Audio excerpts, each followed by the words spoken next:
we've looked at this definition of emotional intelligence that this author, Daniel Goleman, gives us. This is what emotional intelligence looks like, according to Daniel Goleman. Starts with step one, and it's the most important step, that we become aware of our emotions. If you were here on week one, we talked about being able to examine your own emotions, and no matter what you're doing, to stop and ask, how do I feel right now, and why?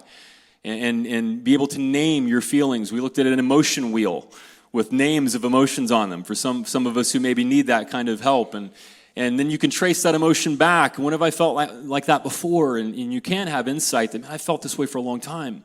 And maybe there's this low-lying emotion in your life, or was just kind of this low-level hum of that emotion in your life, anger or sadness, and it just pervades maybe years of your life, and you can have insights about that. So the key is to become aware of our emotions, and then everything else kind of follows or cascades from that. We can manage our emotions, which means to regulate our moods, to know how I'm feeling, and then be able to self-talk in a way that helps me to get to the emotions that I want to feel. And then you can motivate yourself with positive emotion, and that has to do with using emotion to push you in a positive direction. So a classic example is if a college student is feeling anxious about an exam, that anxiety could spur them to study more. And it could help them to do better on the exam. And so harnessing whatever emotion it is we're feeling, and then helping, using that to motivate us in the direction we want to go. And then today we're wrapping up talking about the last two, which is empathizing with others and relating to other people in a healthy way. So first, emotional intelligence here, as we're looking at 4 and 5, looks like empathy. And empathy is the ability to recognize and identify with the emotions that somebody else is experiencing. So to be able to recognize, to see them, and identify with the emotions someone else is experiencing. Empathy means that I can see the emotion that somebody else is feeling in this moment. And not only can I see it, but I can identify with it. I can relate to it. Oh, I felt that before, so I can see what other people are feeling. Doesn't mean you're a mind reader, but you can get a gauge of how they're feeling, and you can identify with that. It literally means to feel into somebody else's experience. It's joining with that person in their experience of emotion. So rhetorical question, how would you score yourself in your ability to show empathy? Are you kind of a natural empath? I'm sure there are lots of people here in the well who are. And it's just easy for you to kind of tell how other people are feeling, and then to be able to relate to them in a way that is helpful to them. Others are like, maybe not so much. But the good news is, Goleman says that emotional intelligence is learnable, that you can learn to empathize. You can learn, first of all, to see your own emotion. That's self-awareness. And then out of that, when you can see your own, you're more likely to be able to see other people's. That you can see their emotion, and you can identify with their emotion. So in a church like this, it's totally fine to raise your hand. I imagine there are churches where it's not okay to admit this. Did you happen to see the Tom Brady roast a few weeks ago? All right, so a few of you, very good. I imagine a lot of churches, would that be okay to raise your hand to that question? Or would you get kicked out for seeing that, there's language in the Tom Brady roast, right? And there are churches where that wouldn't be okay. But I saw the Tom Brady roast. Okay, so the pastor saw the Tom Brady roast. So some of you did as well. And a roast is kind of psychologically interesting, right? Because you're completely trashing somebody that you love, right? You're teasing them, you're playfully teasing, and so that's an interesting phenomenon. But one of the roasters in the Tom Brady roast was Will Ferrell. And I love Will Ferrell. I'm a fan of basically every Will Ferrell movie. I like highly intellectual movies, Oscar-worthy movies. And Will Ferrell was in character as Ron Burgundy from the Anchorman movies that I absolutely love. So Anchorman is about a news reporter named Ron Burgundy who has probably a low IQ and a low EQ. Like both scores are low. And I watched a Will Ferrell interview about him playing Ron Burgundy. And I'm fascinated by, how these actors get in character and just what goes on behind the scenes. And he said that much of Anchorman was improv, actually, where they would write the script just to be some dumb scenario. like some odd scenario, and then the actors would get in front of the camera, and then they would just improv and come up with the comedy on the fly, and maybe take several edits of one scene, and they would have to stop laughing and then start reshooting again, and they came up with most of it on the fly. And Will Ferrell said that when he is playing Ron Burgundy, his guiding question for Ron's character, right? So you think of how an actor gets in character. His guiding question was, how could Ron be totally emotionally inappropriate in this moment?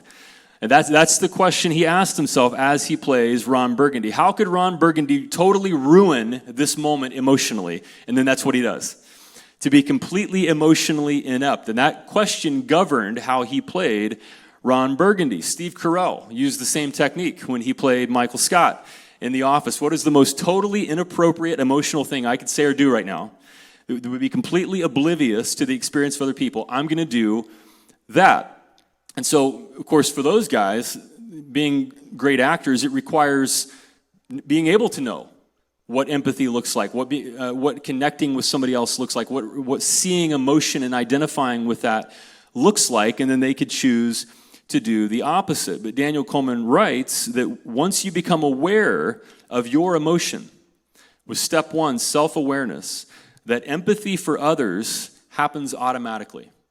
That empathy is a natural human trait. Sometimes that's hard to believe when you see our world today, but then you get in communities like this, and I see many of you, and that re-inspires me to believe that empathy can be a natural human trait. Infants and toddlers display empathy. Have you ever seen a video where maybe there are two babies playing, and one baby is crying, and then the other baby will give a toy to that baby?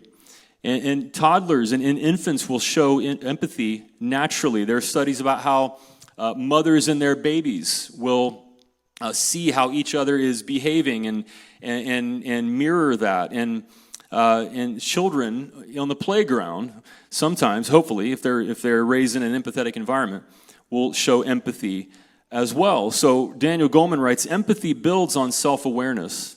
The more open we are to our own emotions, the more skilled we will be in reading feelings. So when it comes to emotional intelligence, the hard work is probably getting to step one. You're just rolling the rock up the hill towards self-awareness and asking yourself, how do I feel right now and why? Have I felt this way before? When have I felt this way before? What causes me to feel this way? And once you roll that rock up the hill and you get to self-awareness, Goleman says that the rest of emotional intelligence is just like letting the rock go now and roll downhill, because once you're aware of your own emotions, you're more likely to see them in other people and be able to empathize with them and relate to people in a healthy way. So our scripture has been from Galatians chapter 5, the fruit of the Spirit that I mentioned earlier. And in Galatians 5, Paul is writing to the followers of Jesus in what is now central Turkey. It was called Galatia in the Roman Empire, so it's the letter to the Galatians. And Galatians is about what it means to be a spiritual person. Not just a religious person, but a person who is connected to the Spirit of God. And their spiritual life is not about following extrinsic rules or having some kind of rigid system in place, but it's about being open to what the Spirit of God is doing in their lives. And in Galatians 5, Paul contrasts living in the Spirit versus living in what he calls the flesh. The flesh versus the Spirit. Now, some of you were lucky enough to grow up in environments where you were in an inclusive environment, you didn't get toxic messages from religion. Wouldn't it be nice, the rest of us are saying, to have that kind of an experience? Many of us here grew up in environments where lots of religion was toxic. One of the expressions of that is called purity culture. Who has heard the term purity culture? And purity culture is this idea that much of evangelical Christianity in America is about sexual purity. And what they mean by that is just, abstinence and so on. I think abstinence is a good thing. But there's this focus on sexual purity. There are people who have said that much of American Christianity will look like a sexual purity cult because there's so much focus on words like modesty. When my wife was a student in high school, she went to a Christian high school. And this is, not that long ago. There are times where if the school administration suspected that a girl's skirt was too long, they would have her get down on her knees. And if her skirt touched the ground, she was okay. If the skirt didn't touch the ground, then she had to go home and change. Just imagine that picture for a moment. That gives you an idea of the mentality of some people in this brand of Christianity. But part of the reason that the purity culture exists, the reason that it's pervaded that kind of Christianity as much as it has, is because of a misunderstanding of this concept, the flesh. When Paul contrasts the spirit with the flesh, what is he talking about? And so there are people who read the flesh and they think, well, that means my body. My body's bad, spirit good, body bad. And especially certain parts of my body are bad. Spirit good, parts of my body bad. And that's what it means, when Paul says the flesh. Now, it's important, extremely important, for us to realize that is not what Paul means by the flesh. The New Testament was written in Greek. There's a Greek word for body. It's soma. Many of you probably know that. You think of somatic illnesses having to do with the body, and Paul will say your body, your soma, is a temple of the Holy Spirit. And your body was created good by God, and I may not feel like it at times when I look in the mirror, but our bodies are good, and they're created by God, and so there's nothing wrong with your body, but it's because of this misunderstanding of this term, the flesh, that we've experienced so much toxic Christianity around sexuality, around shame, around purity culture. When Paul writes the flesh, he doesn't mean your body. For Paul, the flesh is this euphemism for the parts of human nature, human behavior, that are self-centered, that are destructive behaviors, that work against what it means for us to flourish as human beings. And a great way to understand this is just to use medical terms, like the Greek word soma, and we translate that into English as like a somatic illness. Flesh in Greek is the word sarx, S-A-R-X, and we would transliterate that into English by taking the X off and putting a C there. And so there's a medical term that comes from this Greek word sarx that means the flesh, and it's the word sarcoma. Who knows what sarcoma means? It's a type of cancer. Yeah. Sarcoma is a type of cancer that originates in the connective tissue of the body. And that's a great way of understanding what Paul is talking about when he says the flesh. And I was talking to somebody out front today about deconstruction. And you can be in this phase of life where you're questioning so much. There are few things that could help you more in your deconstruction from toxic American Christianity than understanding this, that when Paul talks about the flesh, he's not talking about your body. The spirit's good and your body's bad. What he's saying is the flesh is kind of like this spiritual cancer. It's the self-centeredness when people make choices, that it's about me and nobody else, and it's about my rights, and this is my country, and it doesn't belong to other people. I want my way, and I'm right, and they're wrong, and those kinds of behaviors, just kind of dog-eat-dog behaviors and stepping on people to get to the top and being a bull in a china shop and pushing other people out of the way. And Paul talks about hatred and envy and dissension and factions and just dominating people. That kind of behavior Paul talks about as the flesh. You are not bad. Your body's not bad. We have the ability to make good choices and bad choices. But when Paul talks about the flesh, it's not your body. He's talking about this choice that we can make that ends up looking like this cancer of destruction. And so he contrasts life in the spirit with the flesh. And in verse 6, Paul writes this: the only thing that counts, if you want to be a spiritual person, if you want to be a good Christian, right? A lot of people have different definitions in the United States about what Christianity means these days. If you want to be a good Christian, the only thing that counts is faith expressing itself through, help me out, love. Paul, who was prone to technical jargon and run-on sentences and parenthetic, never-ending sentence of clarifying terms and what he means that theologians still argue about, that Paul writes, the only thing that counts is faith expressing itself through love. That I trust faith, I trust that what God is doing in my life, in our lives, what the Spirit of God is doing is the best way of living. And so I choose to love. Faith expressing itself through love. And Paul writes, you, my brothers and sisters, were called to be free. But do not use your freedom to indulge the flesh. Doesn't mean your body. It means choices that are destructive, like a spiritual cancer.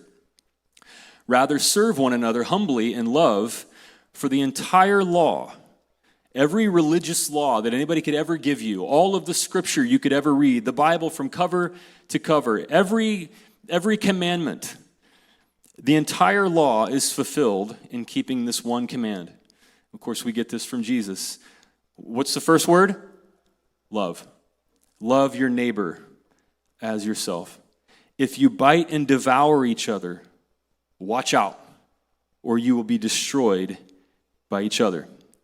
So Paul writes, so I say, walk by the Spirit, and you will not gratify the desires of the flesh. For the flesh desires what is contrary to the Spirit, and the Spirit what is contrary to the flesh. Again, it's not your body. It's a spiritual cancer making choices to live in destructive ways.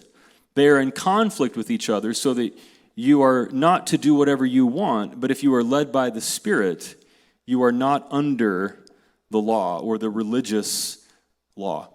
And of course, in this passage, Paul talks about acts of the flesh, hatred, discord, jealousy, fits of rage, yes, the misuse of sex, selfish ambition, dissension, factions, dividing people, right? Divide and conquer, pitting people against each other. And then again, what is the first fruit of the Spirit that we've talked about these last 2 weeks? The fruit of the Spirit is love. And then what follows from that? Joy, peace. Love your neighbor as yourself is the ultimate expression of empathy and relating to each other in a healthy way. It's what spirituality means, what it looks like to be a good person, Paul says. Now, if you ask the average American, what do you think of when you hear the word Christian? Is love what they think of first? What do you think? What do you think? I don't know. And you see some of the loudest voices on TV. And maybe they're political voices, maybe they're religious figures who get involved in politics, and they basically tell you who to vote for. They tell you who God's candidate is, and they talk a lot about faith and God and the Ten Commandments and Christianity. And do you see love in them? Well, it's hard to see love.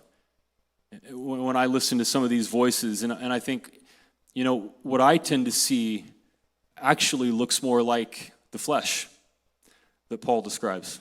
Hatred and dissension and factions and jealousy and discord and rage. I see a lot of rage, blaming other people and dividing Americans because of ethnicity and pitting one group against another. And I think if you ask the average person what they think of when they hear the word Christian, they probably don't think of love. So 2 weeks from today, we're going into a new series about what we can do to live out our faith and how we can live through the kind of times that we live in, and a lack of empathy that we see in our country and the flesh playing out in our country. And so on August 4th, we're starting a brand new series of sermons entitled United States of Anxiety.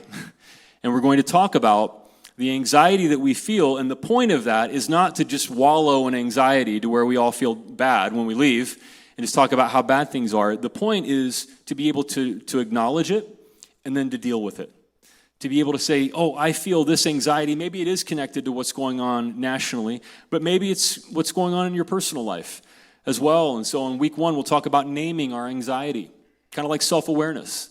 To be able to say, oh, this is what's causing my anxiety. This in my life is what's going on to cause that anxiety. And then, of course, what we can do to start to address that. On August 11th, what to do when you feel helpless. And then on August 18th, from anxiety to hope.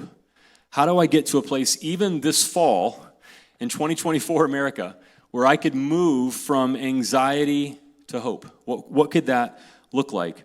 And then we'll pivot towards even more personal feelings of anxiety. On August 25th, Jeremy Jernigan's going to talk about how to address financial anxiety, if you're feeling that. Then on September 1st, dealing constructively with anxiety over nationalism, sexuality, and culture wars. One of our own, Alicia Johnston, is going to speak that day. And then on September 8th, we're going to wrap up the series with a chaplain in our congregation, Carrie Wester, talking about coping with anxiety from strained relationships. How many of you think that might be helpful the further into the fall we get in 2024 America? So we want to talk about what's going on to cause this anxiety, and then how we can get to a better place individually and as a people. But what we see going on in our culture right now, in my view, is a lack of empathy, a failure to relate to other people and see other people as, different than me, and they don't belong in this country the way I do, and so relationships fail for a lack of connection. So we're going to turn the corner here talking about the last one that Daniel Goleman mentions, and that's relating to other people in a healthy way. And Goleman defines it like this: how do we relate to other people? Connecting with another person means syncing your moods. To where you're aware of your own emotion, you have self-awareness, you're learning to manage your emotions. Counselors could help with that if that's a struggle, or medication, it could be a medical issue. You're using emotion to motivate you, and then you can see and recognize emotion in other people, and then you want to be able to connect with other people. And that means syncing your moods. And so I think about what it looks like to sync your moods. I remember being in a restaurant, it was a few years ago, somewhere close to Chandler Mall, and there was a couple sitting at a table nearby, and it must have been the first date, and apparently it was a blind date, because it did not appear to be going very well. So there's a young man and a young woman, and the guy was leaning forward. He was looking intently at the woman, and he was doing all the talking. He was really excited about whatever he had to share in the conversation. Maybe he was mansplaining something. I don't know what was going on, but he was really excited about what he had to say. And the woman was sitting back in her chair as far as she possibly could without falling off into the floor, fidgeting with her jewelry, adjusting her seating position, glancing at her watch every once in a while. Based on that body language, do you think there will be a second date? Probably not. I'm not sure that he was aware of that yet, but I'm sure pretty soon he was aware of that. How do you know that they're not connecting? Their body language clearly reveals that they are experiencing different moods on what must have been this first date. Now you picture another couple on a first date, and picture them both leaning toward each other, listening intently to each other. There's lots of eye contact going on between them. There are coy smiles. When one person nods their head, the other person nods their head without even realizing it. If one person leans in one direction, the other person, without even realizing it, leans in that direction. And they're laughing, and the conversation goes well, and their body language matches each other. Do you think there might be a second date? Yeah, and probably a third, and maybe a fourth. Why? Because their body language is revealing that their moods are synced. They're feeling the same. So not only can I show empathy that I can see the emotion that somebody else is feeling, I can identify with it. Oh, I know what that emotion is. I felt that before.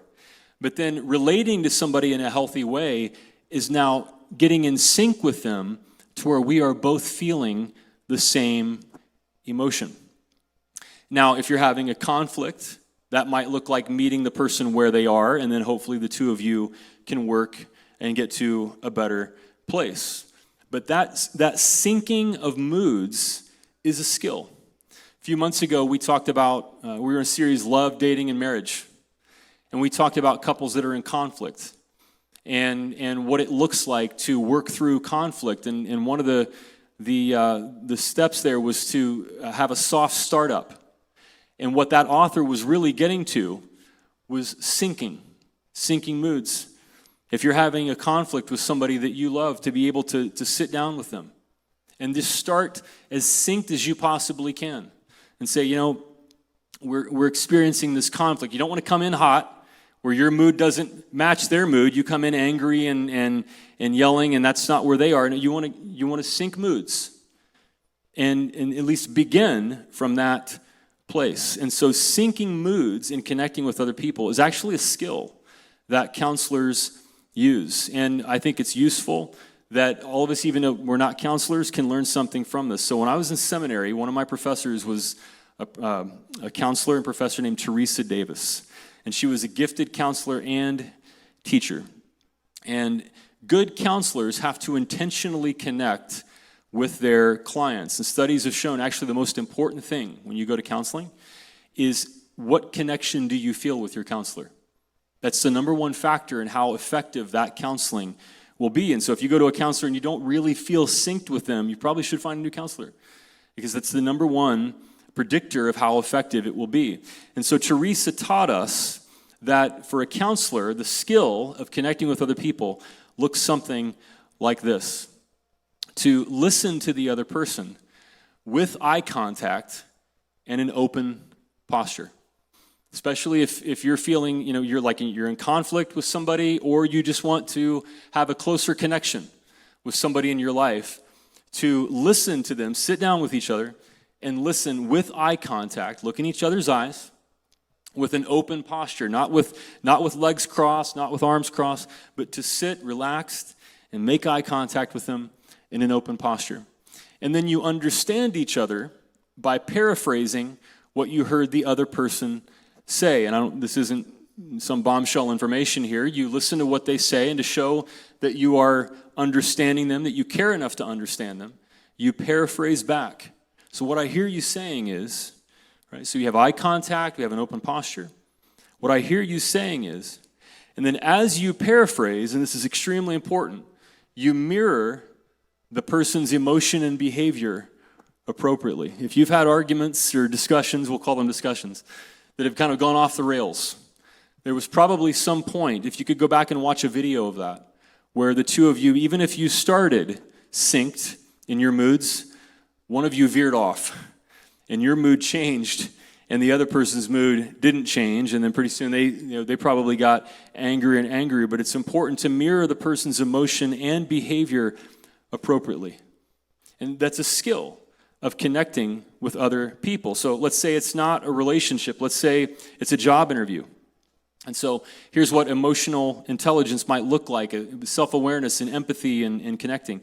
Because you're aware of your emotions, you know that you're nervous about the job interview, and you know why you're nervous. You want the job, and you hope you'll get the job. You hope that the person who interviews you will like you, and you hope that they won't have any gotcha questions, and you'll be well prepared. And so what you do is you manage your nervousness by allowing that nervousness to motivate you to prepare as much as you possibly can for the job interview.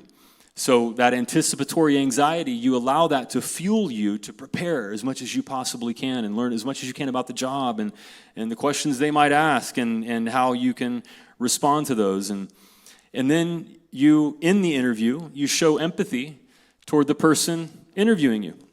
They have a job to do. They have job pressures, and interviewing somebody is a part of their job, and that's a tough job to make decisions. And so you want to connect with that person as a human being, not just as an interviewer. And you choose to sync with them. So you adopt an open posture, and you make eye contact in that job interview. And if they lean one way, you lean that way.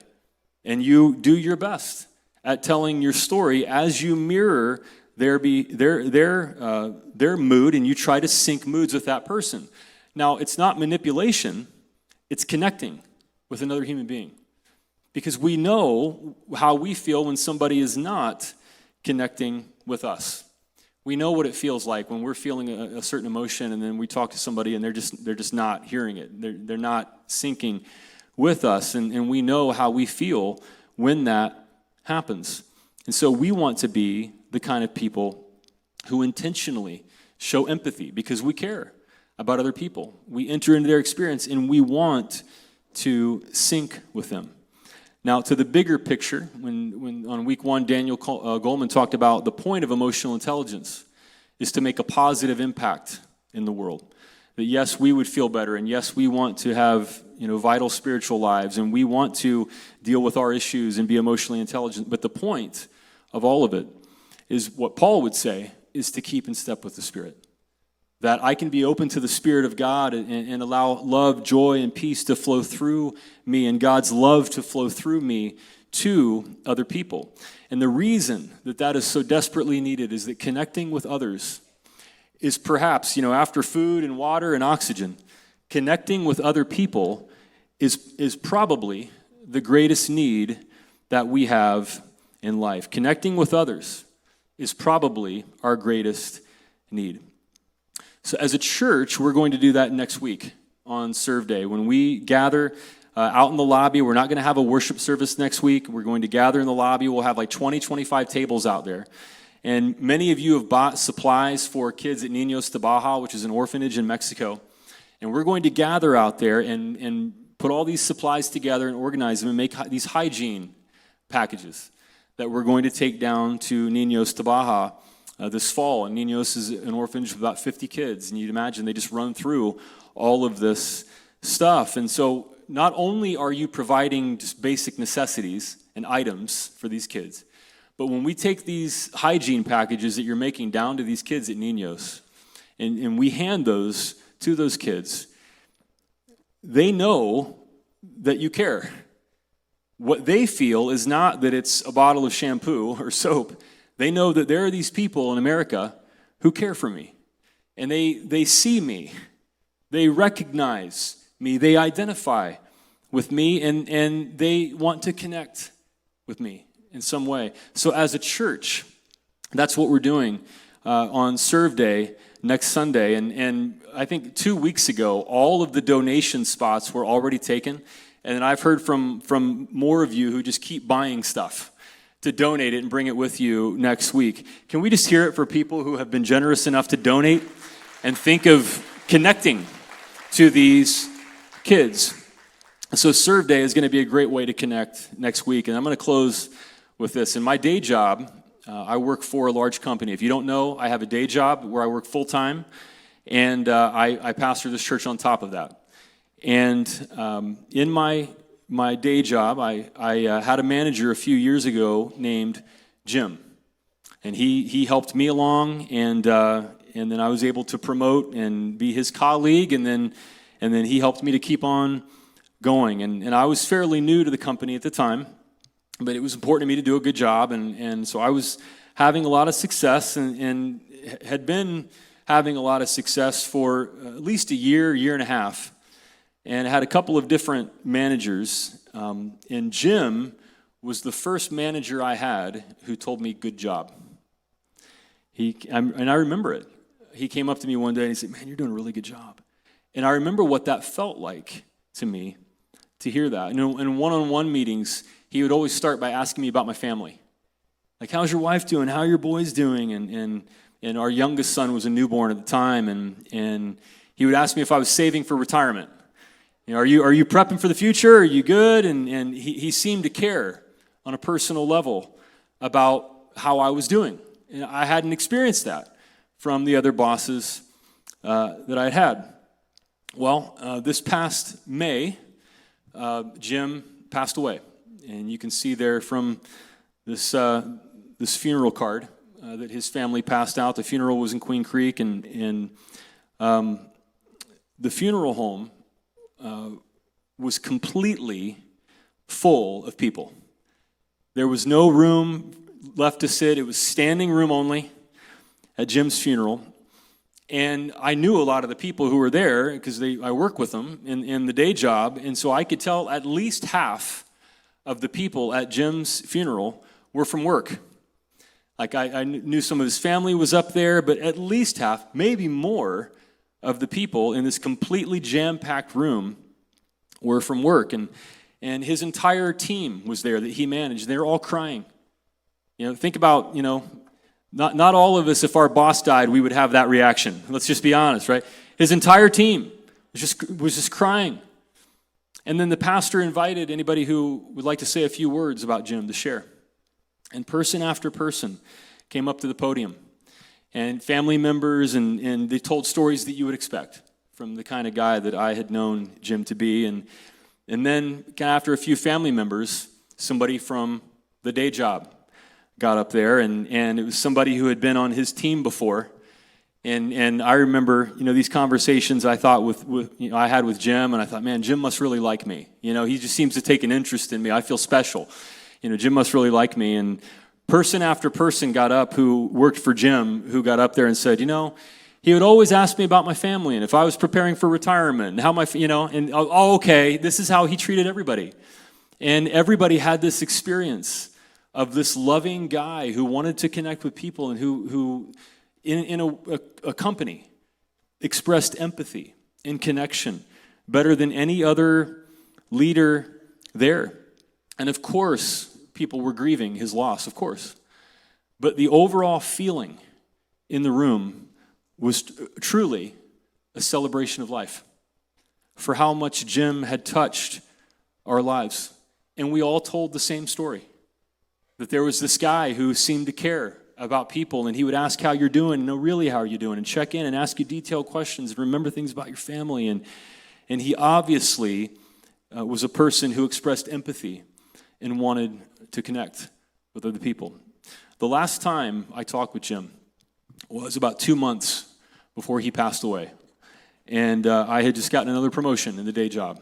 And I came to him, and he told me congratulations. And I would talk to him every once in a while for advice, just kind of hoping that some of his empathy and connection would rub off on me. And now picture this conversation. Of course, not knowing that he would only be with us another couple of months. We were in his officle, in corporate America, how you have a cubicle and you kind of a high wall, and that's the officle.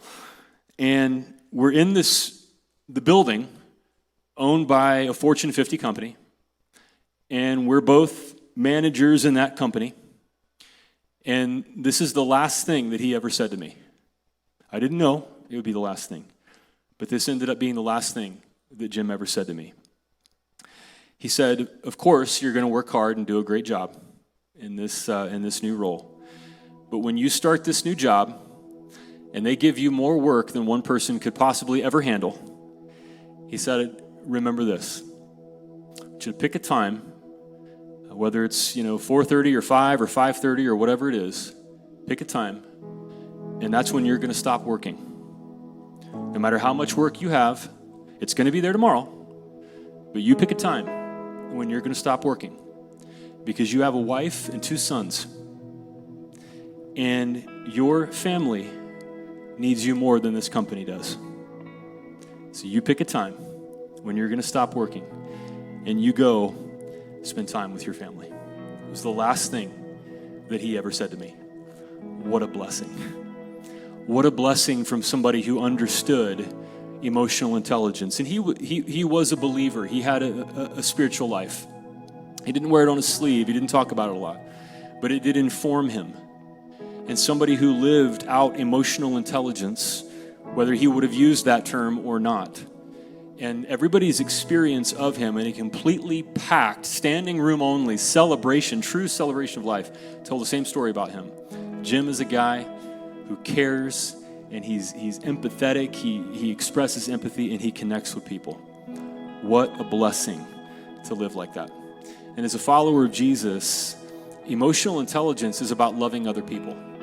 It's about making a positive impact on the world. We become self-aware, knowing how we feel and why. We can learn to manage our emotions. Counselors could help us do that. A doctor might help us do that if we're struggling. We learn to manage our emotions. We let them motivate us towards a positive direction in life, to keep in step with the Spirit. And then as we feel God's love and healing, we allow that to spill out of our lives in empathy, in loving our neighbors as ourselves. Paul says it comes down to one thing, faith expressing itself through love. And then we connect with other people and make a positive impact as we keep in step with the Spirit. I want to invite you to pray with me. Oh God, we thank you for, first of all, just after telling his story, the example of somebody like Jim, who was not the kind of Christian that many vocal Christians claim they are in America today, and it ends up looking more like the flesh, discord, dissension, hatred, jealousy. But Jim's faith looked more like keeping in step with the Spirit. To become self-aware, to understand that we're all human and we all have our own experiences, and that's okay, and we don't have to be afraid to confront our own emotions and ask how we're feeling and why, and even deal with painful things and joys as well.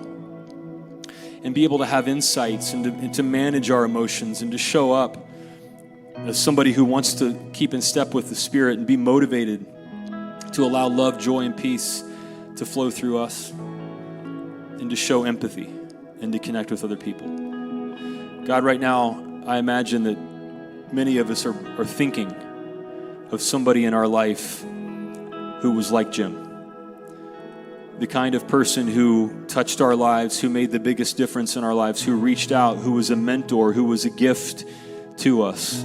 Maybe they saw potential in us we didn't see. Maybe we were hurting and they came alongside us. Maybe we just needed a word of encouragement. And they were the person who cared enough to connect with us and give us that word of encouragement. And God, those people make all the difference in the world in our lives. And we want to be those kinds of people. We want to connect with others by keeping in step with the Spirit and growing in our emotional intelligence so that we can make an impact on other people the same way that those folks made an impact on us. Whether it's next week at Serve Day, whether it's having a conversation in the United States of Anxiety series about how we're all doing and how we can get to a better place. And maybe it's texting somebody, grabbing coffee with somebody, whatever it is. Oh God, we can be that gift that other people were to us. And we thank you that by keeping in step with the Spirit, we can experience that in our lives. In Jesus' name. And everybody said, amen. Amen.